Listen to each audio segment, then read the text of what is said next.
Hello, everybody. Happy Monday. Welcome into Concrete Jungle, a New York baseball podcast here on fingerlakes1.com. Paul Russo, Kyle Evans here with you as always. As you described it, I think, Kyle, the nightmare is mostly over officially at this point, involving the New York teams, the Mets and the Yankees, both eliminated from postseason contention over the weekend. We both figured that would be the case, and we didn't quite get there on Friday night for either of them, but rather on Saturday. Well, I guess Friday night technically for the Mets, but Saturday for the Yankees on what became a weather day, and that is that pretty much on the 2023 season. Obviously, that's not the podcast fully. We'll be talking about some different stuff here shortly, but it's over pretty much. Obviously, now the teams go into spoiler mode and stuff like that, but we'll jump into all that. Kyle, like I said, your national nightmare officially over. Yeah, meaningless baseball over the final week. Fun, right? I like meaningless baseball. No, but it will be fun if the Yankees spoil the Blue Jays season. True. And they have a chance to do that. And other than that, they're playing the Royals to cap off the season. That's boring. I think this 3-game series coming up with the Blue Jays will be the only thing that's maybe fun to watch over the final week. And for the Mets, they can do spoiler alert too. Yeah. What do they have? The Marlins and Phillies still to go? Mm-hmm. So yeah, not fun that both teams are eliminated, and I honestly can't believe it. It's just hard to believe. Yeah, it's one of those things where we'll talk a little bit about it today, but it'll be one of the obviously end of season's podcast where we kind of probably go deeper in on about how where things might have actually gone wrong. But anyway, we'll table that for now. Thank our sponsors for today's podcast, Dr. Jeffrey Halstead, DMD.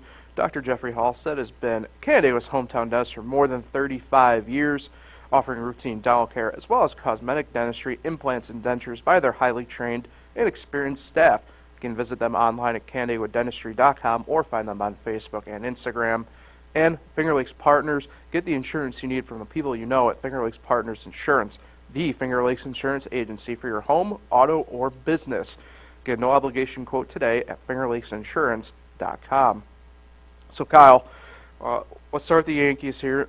Eliminated from postseason contention officially over the weekend, as we mentioned, first time since 2016, which would have been, we talked about it a little bit actually, funnily enough, about 10 days ago. The first cracks of the quote-unquote first wave of baby bombers of Judge and Severino and long and not forgotten Tyler Austin and Gary Sanchez, et cetera, et cetera. What were your initial thoughts when officially they got eliminated, especially, I guess, on a day where they didn't even play? I mean, it was a postponed game on Saturday when the news officially came out. Well, it was actually official yesterday. I thought it was Saturday night. No. Yeah. But still, yesterday, rainy day in the Bronx, rained almost the entire game. Just a gloomy day, not a lot of fans in the stands. They score one run, didn't come until the 9th inning. It was just so fitting for this 2023 season that it's not over, but, to find out you're not going to the playoffs, ending it that way, it was fitting. Because this season, man, has just been so tough to watch. I mean, we have little stretches where they play well, but it just never consistent enough, and that's what hurt them. And yesterday was the 50th time this team has scored 2 runs or less in a game. I mean, that goes to show you. You score 2 runs or less 50 times in your 156 games, you're going to be a bad baseball team. And that's what they are. Yeah, we'll jump into a little bit here, I guess, with that kind of in mind.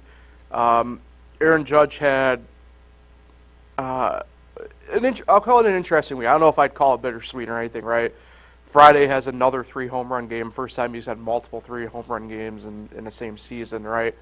And we talk about how, Glaber's been more the bright spot and everything like that, the Yankees here consistently. But you do wonder if he's healthy. We've done this a little bit before already. I don't want to hang up too much on this, but you look at Judge in those games like he's had and like the 3-run home run game on Friday, it kind of makes you wonder a full healthy season of Judge where he doesn't miss pretty much all of June and the bulk of July and everything like that. Where do we exactly sit with the Yankees? Maybe not a ton different in retrospect, but, it's probably one of those things where they probably have this whole week to fight as opposed to you're just playing, 7 games of, I know you called it meaningless baseball, but I love meaningless baseball, but baseball nonetheless. Yeah, I just saw the stat actually right now. Judge is just the 4th player in Major League history to hit 35 home runs in 101 games in a season. So that's insane. I mean, that pace puts him at 57 over 162. So yeah, you nailed it. You wonder how differently this season could have gone. We see him do it even now. He carries the team. Look at Friday night. He drove in 6 of the 7 runs. If he didn't miss 2 months, how many more times would he have carried the team to potentially still have him in position to get a wild card right now? I think it's pretty fair to say that because the pitching has been good. The offense is what killed them. So, yeah, it's unfortunate, but still, as we said all year long, they should have addressed this issue last offseason by getting another outfielder, by improving the offense, and they just never really did that. So they have a lot of work to do this offseason, and I'm sure we'll talk a lot about that starting next week. Yeah, next week or the week, who knows? Obviously, we ourselves are caught off guard by both teams honestly missing the playoffs the way that they did, right? I mean, both the Yankees and Mets had these, frankly, long-standing expectation of, and honestly, we both kind of thought to certain degrees, right? Having Subway Series in October and November, and so we'll be having a lot to fill here for about a month of content, I'd say. But either way, stick with Judge here for a moment. Comments post-game yesterday about, frankly, the disappointing and failure, right? He even called it a failure of the season in 2023. And he's the first Yankee player outright to say that in regards to the season as a whole. And not more or less just individually. We've heard individual players kind of talk about themselves, kind of maybe not being quite failures, right? I mean, Severino's the one that sticks out to me, unfortunately. And we discussed that, all right, how that's just probably a different deal altogether, right? But, I think, to me, this is like the first, to be honest, the first true captain moment that Aaron Judge has had so far since getting the full-fledged name of captain on himself as the Yankees, right? I'm sure with him, and I'm going to speculate on this, but I'm assuming, right, they obviously probably had said something before in the locker room before he outright called the season a failure like he did yesterday. But, for him to more or less just step up and say it like it is like that, I think that's a huge moment for him as a player and as a leader, and probably something that, I'm going to be honest, I think the front office probably needed to hear. And I'm not saying front office is in Brian Cashman, Aaron Boone, right, Randy Levine, these other guys, right? I think it's something that Hal Steinbrenner needed to hear from a player and who has the boots on the ground and, frankly, the stature that Aaron Judge has within the team, obviously. Couldn't have come from a better guy, probably, to say it. Yeah, I think that was Judge's best post-game press conference, I would say. He was honest. He's, as a Yankee, think about it. Since he entered the league, he has never not played in a postseason. True. So this is different for him, and I agree. And he said it last year, and he said it all the other years. If you don't make the World Series, it's a failure, especially with this team. This isn't the Pirates. This isn't, another small market team with a payroll that's low. This is the Yankees, who have not made a World Series since 2009. Right. So, yeah, that's a major problem, and hopefully Hal heard that from a guy who he just handed a huge extension to and named him captain. I mean, when your captain says something like that, stuff has to be done in the offseason, and it can't be one or two minor moves. It has to be major moves. This offense has to improve some way, somehow. Yeah, I mean, look, we're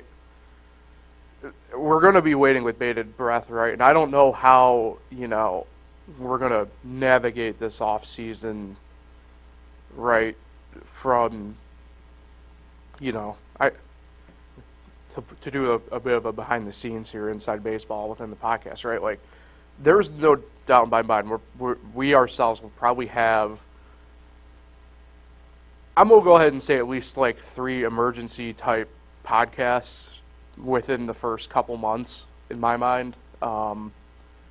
Once the World Series wraps up, obviously, and stuff like that. And every sport's a little bit different, right? But baseball, you tend to usually have a couple weeks where it's quote unquote dead space, even though you can make moves. Teams just usually don't. And we'll probably still have a podcast every other week here and there, stuff like that, right? But obviously there's just not a ton usually. But I'm willing to bet we'll have a couple emergency podcasts, so I can't kind of wait to see what actually happens here and stuff like that between there. So that about obviously does it for the Yankees from the weekend. I mean, they split with the Diamondbacks so far. They play the rubber match of the series today, and we'll jump into that obviously here in just a few minutes. But collectively, just one of those sour tastes in the mouth. They handed out what they got yesterday on Friday, and going into today, I don't know. I sat here Thursday, right, and we were both pretty convinced that the Yankees were going to avoid either Zach Gallen or Merrill Kelly, and they're going to get Merrill Kelly today because of the rain out on Saturday. And not to jump, like I said, too far ahead, but I mean, I expected nothing less from the Diamondbacks, to be honest. They're fighting for their own playoff lives here, and of course they're going to throw who they think is going to be the best pitcher at this point for each outing. So I don't know. Yeah, Zach Gallen shut him down yesterday, and I'm interested to honestly see how they come out today. It looks like we're going to start in a rain delay. The tarp's still on the field. Still, an hour and a half away, but the rain doesn't clear up till it looks like 3. Mm-hmm. But yeah, knowing that they're out of the playoffs now, I wonder if they're going to come out with a different energy. Are they going to come out trying to play that spoiler, or are they going to come out like dead? So I'm interested to kind of see how they come out today, because, again, this is not usual territory for the Yankees. No. And I should also reiterate that Judge's first full season since the last time since he entered the league, he has not missed the playoffs when playing a full season. Yeah. 2016, he came up late. Yeah. So, yeah, this is different stuff. Mm. Yeah, and obviously we know about how the Mets play when they get to be spoilers, and we'll talk about that a little bit more when we get to them, right? But we know that at least this group of Mets enjoy doing it. Like, they're going out there and obviously this past weekend was not great, and we'll get to that obviously anyway, but they've enjoyed kind of just going out and just, as I like saying, playing ball.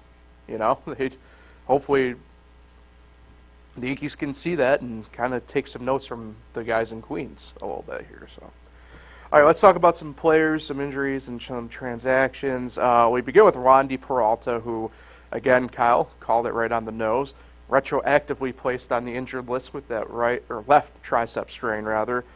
So he's done for the year, obviously. But again, hadn't pitched in up to that point on Thursday, Kyle, like you said, 7 days, right? So there was a deep retroactive there, obviously. And I'd love for Wandy to come back, right? I think he's a good piece of this Yankee bullpen. He's going into free agency this year. And that's something that Aaron Boone actually even brought up in his comments about Wandy when he got placed on the IL Thursday. That was actually Thursday night when the move happened. So, they don't want to affect his free agency or anything like that by having him fight through it. But I personally hope this isn't the end of Wandy as a Yankee. I hope not anyway. Uh-oh. That's not a good look by you over there. Look at me. I don't even have words.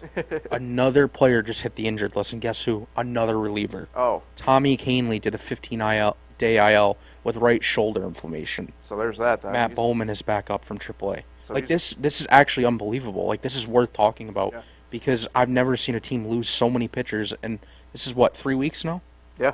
What is it? I think it's 8. I can't really count right now, and I'll have to go back. No, we aren't going to count Mishevitz, right? Because that's just a completely different yeah, that's deal. You can help that, but right. But I mean, I don't know if I've ever seen a team do. Well, wait, hold on. You said what? 13, 14 days, right, in your window? Let's go deeper than that. Ian Hamilton, right? That's pushing about a month, even though he's back. But I'm getting here, right? Ian Hamilton, if you want to go deeper than that. I mean, Keenan Middleton, right. I mean, this Wandy, is Tommy. Who else? Yeah. I mean, Clay was dealing with some stuff, but nothing. There's definitely way alpha. more. Yeah. But yeah, it's just honestly unbelievable. And imagine if they were still in a playoff spot. They lost their whole bullpen, Right. basically. I mean, yeah, Ian Hamilton's back, but these are the guys that are used in high leverage spots. I mean, I don't even know. I guess we probably oh, I shouldn't spoil it, but I guess we probably will see Frankie Montas. Yeah, Because, I mean, they're going to need arms. And I figured anyway about that. Like you said, we'll get to that one in a second, obviously, because actually he's the one right up. So he threw another 2 scoreless innings with Scranton on Saturday, and I got to be honest, and it was even said, right? I mean, the team is discussing activating him for the road trip coming up in Toronto and Kansas City, and I predicted we're going to see him anyway because Brian Cashman's going to go down in flames, I guess, if he's going to go down, right? And I guess it looks like he's probably going to – we might be seeing Wandy. I don't know if they'll do Toronto with him, but I'm willing to bet we'll see him in Kansas City for sure. That solidifies it for me. I don't know. Yeah, it's just so funny that they're going to try to get a couple outings from him to, I guess, make Brian Cashman satisfied, but the trade was still awful. I would consider it still one of his worst. Not the worst. I'd have to think about it. There's definitely one that's been worse. But yeah, just didn't work out, and good luck in free agency is what I would tell Frankie. I mean, I know he's had worse, but, like, you want to know who's had a quietly really good second half of the year for Oakland? J.P. Sears. You know? I mean, it's bad. We'll update on Jose Trevino, obviously rehabbing and progressing back from having the wrist surgery on his right wrist. But he says he's progressing well and does expect to be ready for spring training, which was the plan, but he was kind of lingering around with the team a little bit here this past weekend a little bit and talked about that. Interesting to note here, Kyle, you know, he talked about the Yankee bullpen, but a note on the starting staff featuring Nestor Cortez. A week after being placed on the 60-day IL, and obviously a lot of that was just more for roster purposes, he's playing catch at Yankee Stadium all of a sudden. As we learned over the weekend, he was actually playing catch during the middle of the week last week. So, interesting stuff there. Before we get to the one transaction that I have noted anyway, has there been a corresponding move yet with Candidly? Oh, Bowman, you said, right, correct? So he'll join Andres Gomez, recalled from technically Double-A Somerset. So Gomez, kind of one of the guys that the Yankees have. He's been on the 40-man now for a couple years. One of the, I'd say, younger guys collectively in baseball to kind of just be on the 40-man. It's always interesting when guys have people stashed, as I call it, on the 40-man like that because they clearly see something in them that, you know, they want to keep around and protect from, say, whether it's Rule 5 or anything like that. But he has, you know, his first crack at quote-unquote extended free or big league time here with the Yankees. He was the move for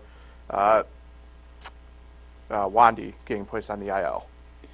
Yeah, and we're still looking to see him get into a game. Of course, Saturdays right now didn't help, so maybe today's the day we'll see him. But here's the updated list, ready for just relievers. Go ahead. Albert Abreu, Keenan Middleton, Ian Hamilton, Wandy Peralta, Jonathan Loizaga, and Tommy Kahnle. So, 4, 5, 6 relievers since September 1st have gone on the IL. Of course, Anthony Misevich doesn't, I guess, wouldn't. That would make it 7, but do we really count him? That's just. But if we did, that's 7. And then if we're just talking other players, Severino hit the IL this month, Jason Dominguez. So what is that, 10 total players since September 1st? I mean, man, like, who's next? We still have a week to go. Yeah. So, yeah, this is... And again, I mentioned this, I think, maybe like a month ago. You know who never goes on the IL? I think he's the only one. He has to be the only one. Garrett Cole. I've never seen Garrett Cole on the IL. Oh, I was gonna say. Oh, right, yeah. I was gonna say. Has Higgy ever been on the IL? Yeah. Has he? But I don't think this year. Okay. So good point. Him and Higgy, I think, are the only ones that haven't been on the IL. Leave it to Higgy. Wow, that's a good point. I never thought about him. Yeah. It's wild. Even Trevino's multiple times. But it's just hard to believe that Garrett Cole is always available, never injured. What is he, over 200 innings? Yeah, he's over 200 innings this year. Yeah. It's unbelievable. The Yankees training staff for you. All right, so mentioned the Yankees fishing with Arizona today. 105 is the tentative first pitch. That's not going to happen, probably, as you alluded to, Kyle. Merrill Kelly against Clark Schmidt. I don't know. I think this might actually just be a pitcher's duel, to be honest, at this point. Clark looking to bounce back, obviously, from his last start. He's been struggling a bit. Yeah, I you know what I think it is? Boone doesn't want to admit this. He's never thrown this many innings. Right. I think he's getting tired. Fatigued. Yeah. Yeah. And they said they had no plans to limiting his starts. So I don't know. You can just tell he doesn't look the same. He's not terrible, but he just not as efficient, I would say. Right. But maybe he does, pitch well today. We'll see. Yeah, I'm gonna go Arizona, I think. Honestly, in the grand scheme of it. It will be interesting, though. I mean, I know you said rain's going to let up about 3 o'clock, but what happens if this game hypothetically just has to be canceled? It's kind of nuts to think about, but... Yeah, I think they would wait as long as they can, because think about it, there's no more mutual off days, and they really don't want to play October 2nd, that Monday, because that first-round wild card would be that Wednesday or Thursday. So I think that they would probably wait as long as they can, because there's really no other day to make it up. Right, yeah. And then the Yankees turn their focus to Toronto. So every pitcher for the Yankee at the moment for their start is TBD, but Garrett Cole should be... Making his final start? Yeah, I believe at the back end of that. I believe it would be the Wednesday game. When did he pitch? I forgot. Thursday? Was that Thursday he last threw? Because Friday was... Wow, my memory is shot. Rodon threw yesterday. King threw Friday? Did King throw Friday? This is bad. We're both struggling right now. I think it's because we kind of check it out. So yeah. Either way, Cole's going to be in there somewhere. Yeah, Luke Weaver was Friday. Yeah. Oh, so yeah. I mean, Cole would definitely have to be in there. Oh, so Cole's probably going to go Wednesday. He started Thursday. Yeah. So he'd be Wednesday then. They could either do him tomorrow or they could push him back. Right. Because the rain out kind of messed everything up. But yeah, he'll definitely be one of the starters. So either way then. So tomorrow, 7:07 on Yes. Kevin Gosman will go for the Blue Jays.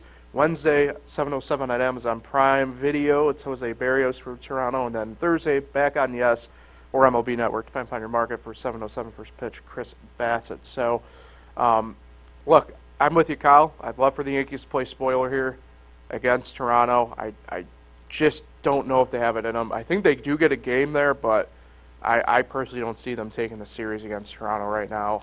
I just don't. Like you said, it's a depleted bullpen. I don't know where their morale's exactly going to be at, to be completely honest. Like I said, I think they only get one. I don't think they get swept. I think they get one of three.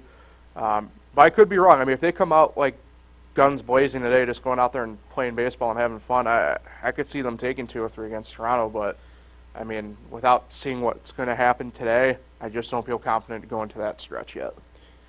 Yeah, I'm going to say a sweep for Toronto. These games mean so much. They're at home. They obviously are fighting to the end for a wild card.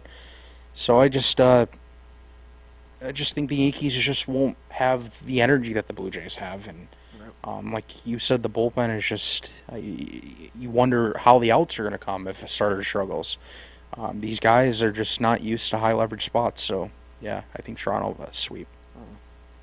All right. So for the Mets, like we mentioned, they're also eliminated from playoff contention. Theirs came on Friday when they dropped Game 2 of the 4-game set against the Phillies. It ended up being a 4-game sweep of the Mets by the Phillies. I should have stuck with my prediction. Yeah, you should have. I said they'd get one after all, but at least they're fighting. They still fought in every one of those games, and the Phillies are a good team. So. Yeah, I mean, they didn't. The Mets overall, it was weird. I thought the Mets kind of got out of the gate a little bit slow in each game, collectively, in a sense, right? I mean, but they turned it on. I don't know. The thing with the Mets, and this is why I get by being like, I can tell they enjoy playing spoiler. They just like going out there and just kind of playing at this point.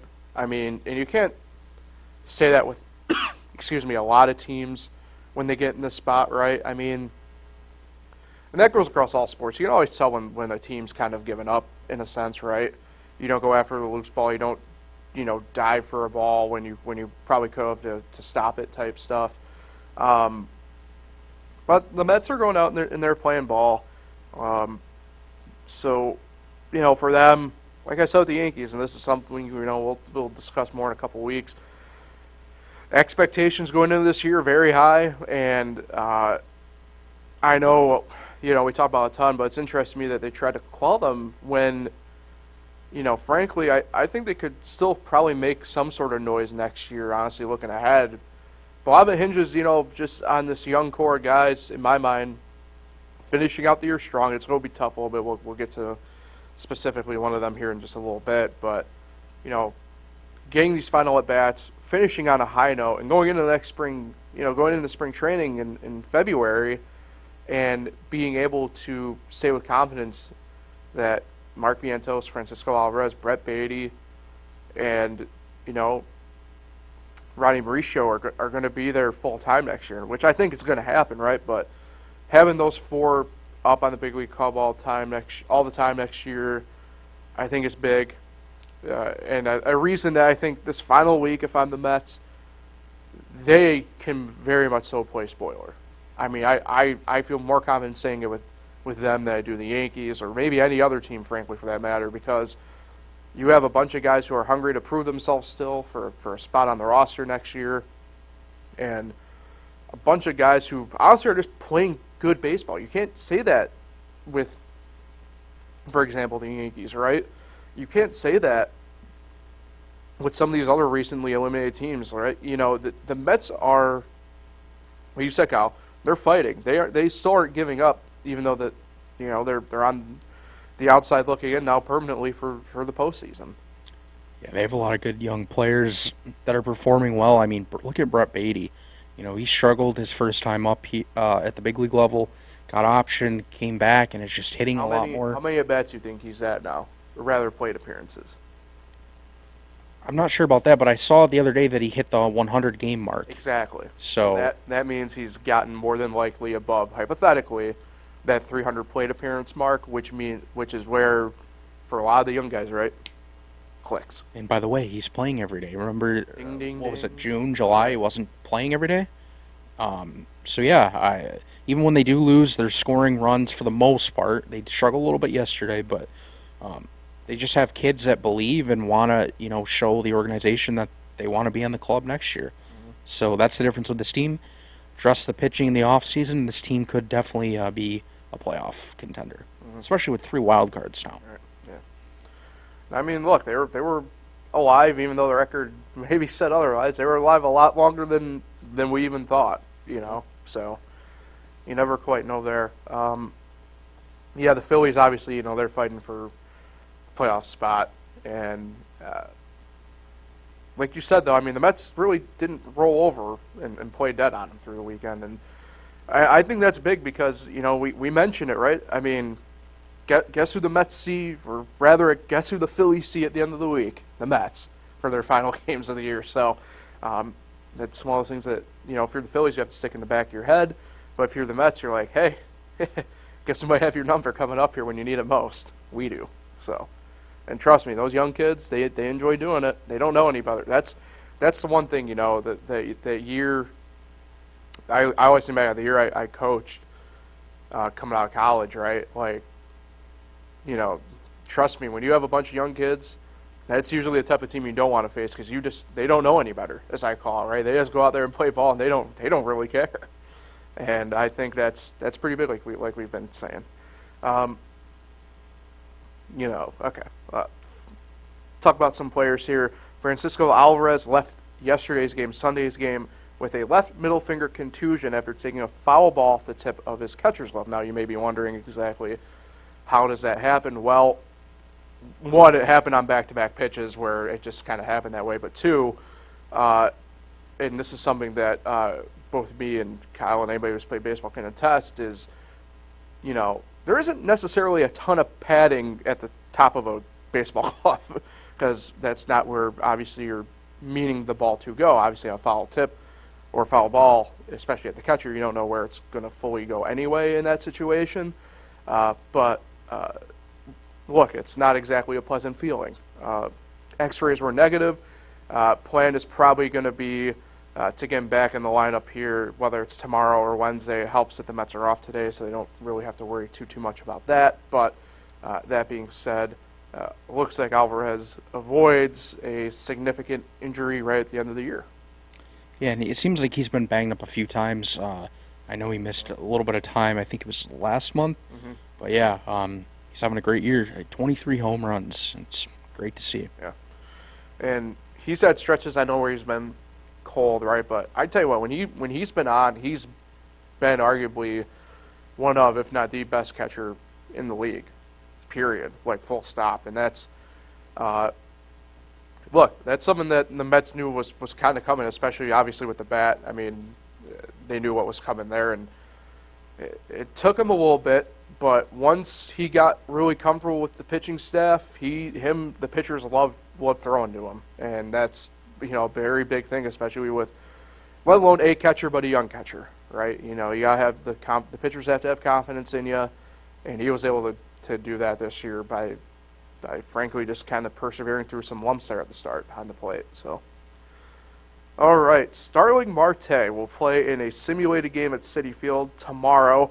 He was supposed to actually rehab with AAA Syracuse over the weekend, and while there were no rainouts or anything like that in Syracuse, because as we know, Frankie Montas threw for Scranton against Syracuse this weekend in Syracuse.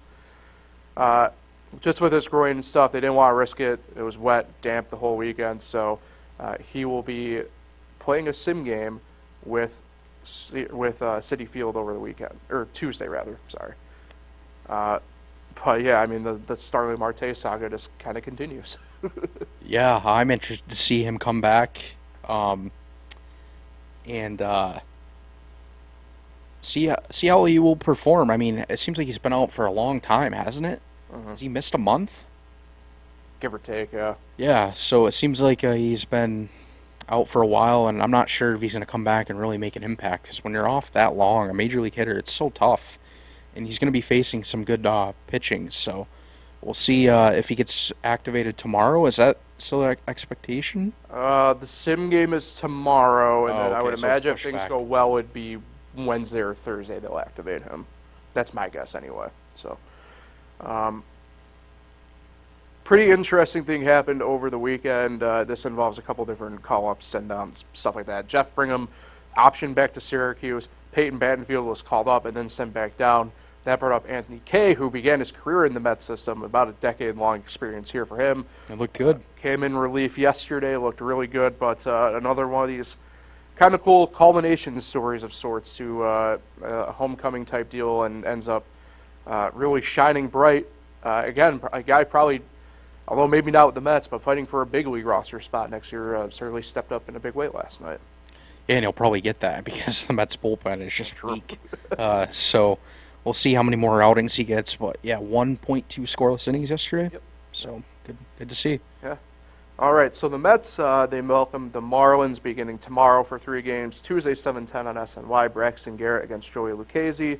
Wednesday, 7:10 on SNY, Marlins are to be determined there against Kodai Senga. That was supposed to be Sandy Alcantara's spot, but he's done for the year. Sounds like he has a sprained UCL.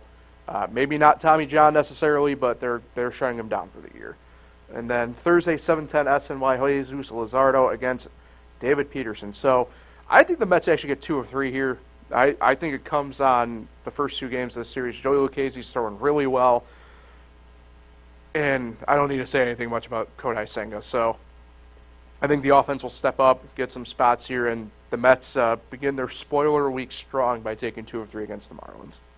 Give me the Marlins 2 of 3. I Oh, think wow. the Mets bullpen is the reason why they lose this series. Gotcha.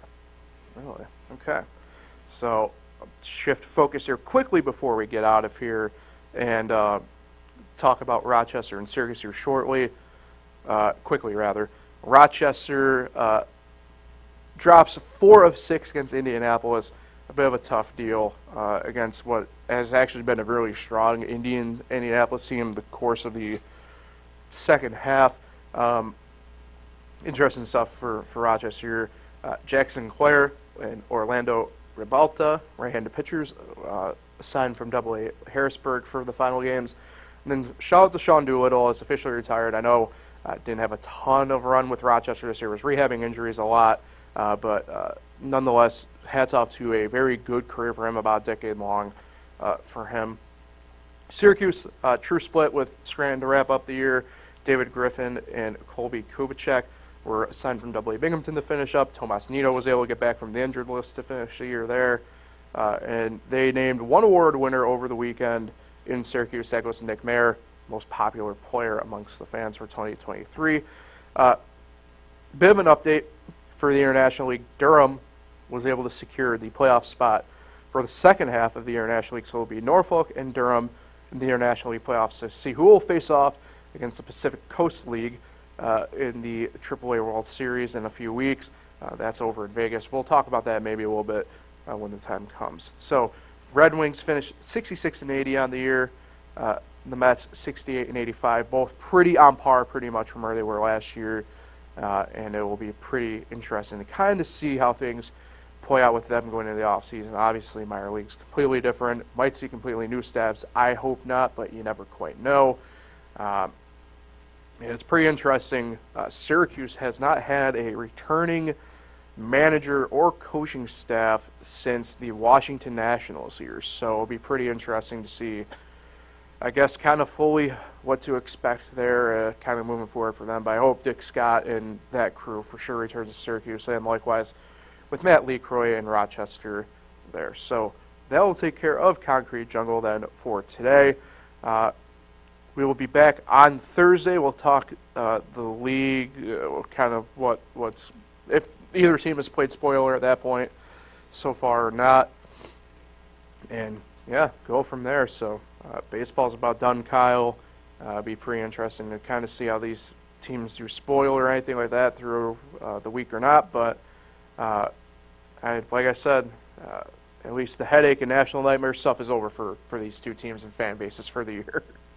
Yeah, and the minor league season's over. Man, it's kind of unfortunate. Not quite over, but yeah. Did you see that the local kid from around here? I did, yeah. Ben Cowles, yeah. 9 plate appearances, 2 hits. Yep. Not too bad. Yeah. To go from, where was he? Did he start in single A?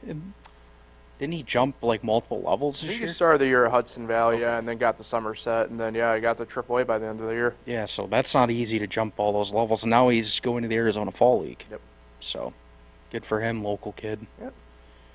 There's a few of them now kind of laying around. Obviously, super local, right, for us, because we're in Seneca Falls. He's from Newark, but, you know, I know Ernie Clement from, he's one of the few guys from Rochester that's in the league, right, or, well, in pro ball. I know he's been up with Toronto a lot, more or less down the stretch run here.